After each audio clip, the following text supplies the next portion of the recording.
Friends મસ્ત મજાની વાતનો ખજાનો અને સિટીની હોટેલ્સ હલચલ લઈને હું ઝીલ આવી ગઈ છું તમારા દિવસને વધારે મજાનો બનાવવા. સો મારી પાસે તો છે ફેશનના ફંડા, સ્ટાર્સના કમિટમેન્ટ અને lots more.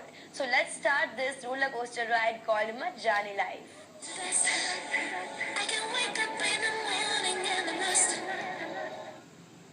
Gujarati movies are creating vibes these days અને એવું જ Gujarati movie with new concept આવી રહ્યું છે અને અત્યારે ચાલી રહ્યું છે તેનું શૂટ અને તેની સ્ટારકાસ્ટે સંદેશ ન્યૂઝ સાથે કરી ખાસ વાત.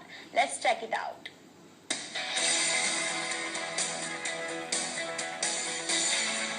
Gujju movie commitment is going on. તેનું ચાલી રહ્યું છે શૂટ.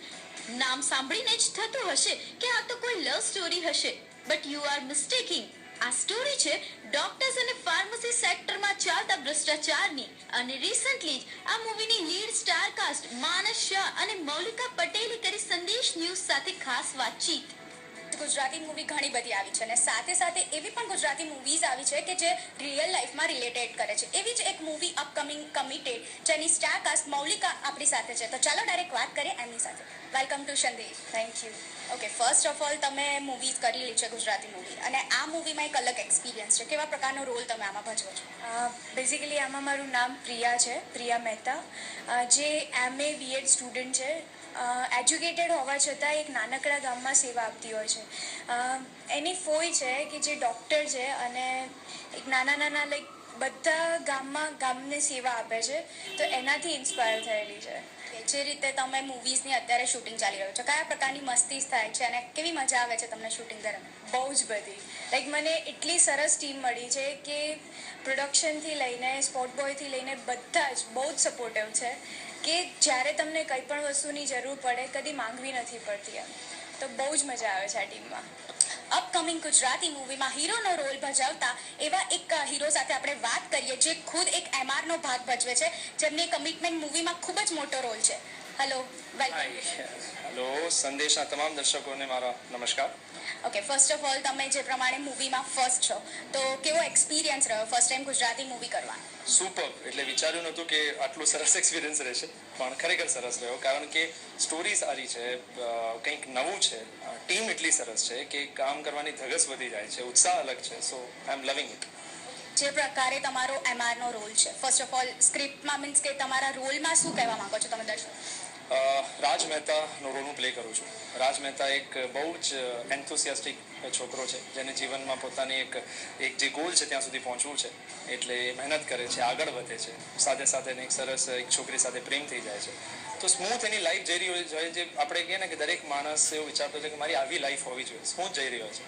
ત્યાં કંઈક જેમ કહીએ કે સરપ્રાઇઝ અને શોક એવું બધું લાઈફ આપતી રહેતી હોય છે. ત્યાં એના સામે એની કંપનીમાં એક ફ્રોડ સામે આવી જાય છે જેને લઈને બહુ ડિસ્ટર્બ થઈ જાય છે ને એ સહન નથી કરી શકતો, તો એની સામે ફાઇટ આપે છે એની આ સ્ટોરી. ઓકે, જે પ્રમાણે આમાં ઘણી બધી વાત કરવામાં આવી છે ભ્રષ્ટાચારની ને એ પ્રમાણે, તો તમને આ વિશે શું લાગે છે કે કેટલું અસર થશે આ વિશે? થશે જ, કારણ કે દરેક માણસ જીવનમાં ક્યાંક ને ક્યાંક તો આપણા ઇન્ડિયામાં કરપ્શનનો સામનો કરવો પડે છે, ફ્રોડનો સામનો કરવો પડે છે, એટલે એ રિલેટ કરશે. હું MRનો રોલ પ્લે કરું છું, વિચ ઇઝ મેડિકલ રિપ્રેઝેન્ટેટિવ.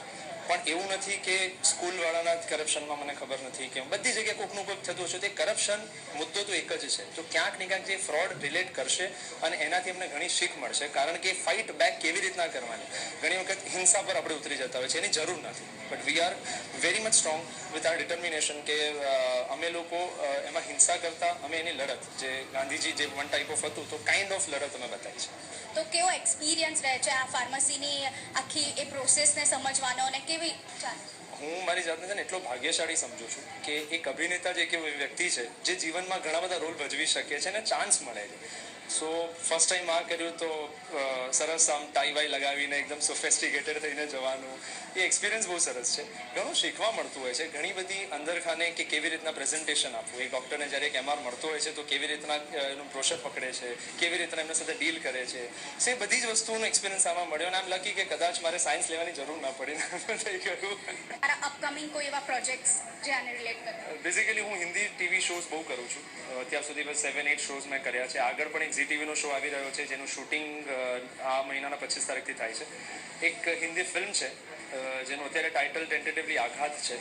તો એ એક સાઇન કરીને બેઠો છું, તો એ કદાચ ઓગસ્ટ એન્ડમાં શરૂ થશે.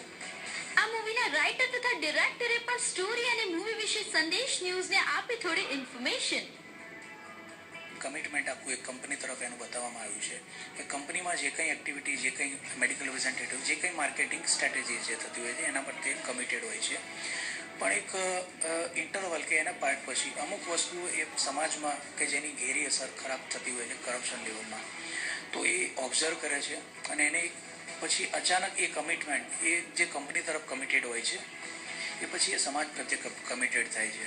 અને એક આખું સિસ્ટમની એક ઓફકોર્સ રૂલ્સ રેગ્યુલેશન ગવર્મેન્ટમાં ઘણા બધા છે જ, પણ એમાં એક ઇમ્પ્લિમેન્ટેશનની જરૂર છે. ઇમ્પ્લિમેન્ટેશન ઇન ધ સેન્સ સમાજમાં સારું અને ખરાબ બંને પાસા હોવાના.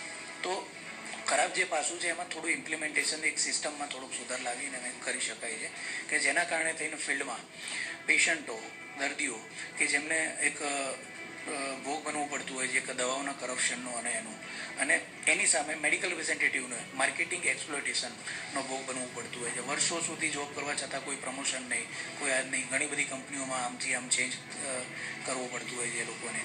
ટાર્ગેટ્સના નામે કંપનીઓ બદલવી પડતી હોય છે, મેન્ટલ પ્રેશર આપવામાં આવતું હોય છે.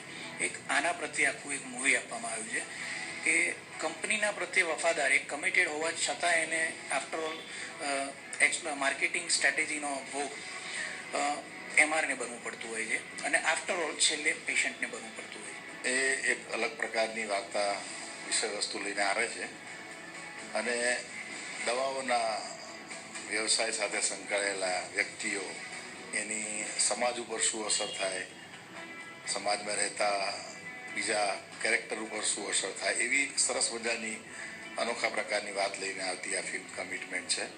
અલગ કરતા આ જે સબ્જેક્ટ છે, એ સબ્જેક્ટની જે ગૂંથણી છે એ ગૂંથણીમાં મજા આવે છે મને.